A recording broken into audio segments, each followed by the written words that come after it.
आमच्या घराची वास्तुशांती झालेली, त्याच्यामुळं आम्हाला काही 1.25 महिना चिकन मटन म्हणजे नॉनव्हेज काहीच खायचं नव्हतं. पण काय करायचं, इच्छा तर होत्या. म्हणून बघा रोज डाळ भात खाऊन कंटाळा आलेला.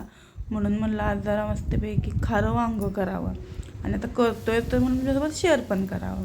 तर काय नाही, जास्तपैकी मस्त वांगी बिंगी बघा चिरून धुवून घेतलीत. मी वांगी भरत बसत नाही, डायरेक्ट फोडणीतच टाकतोय.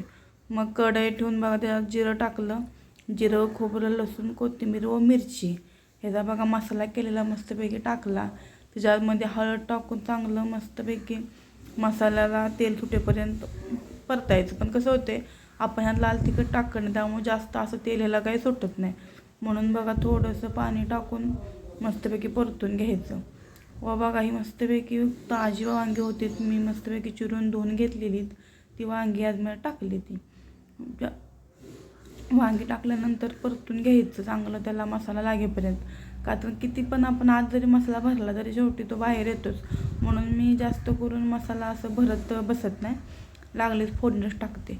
मग बघा पाणी ओतलं थोडंसं आणि मग मसाला वांगी परतून घेतली. एकदा करून बघा तुम्ही, आवडेल तुम्हाला. आणि वरनं कूट टाकलं मी, आणि कूट टाकल्यावर पण परतून घेतलं.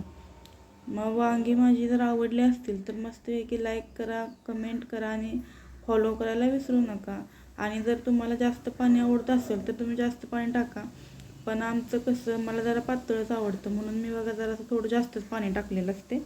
तसं तुम्हाला जसं आवडेल तसं पाण्याचं तुम्ही कन्सिस्टन्सी वाढवू शकताय. Bye bye. आजच्यासाठी बस एवढंच.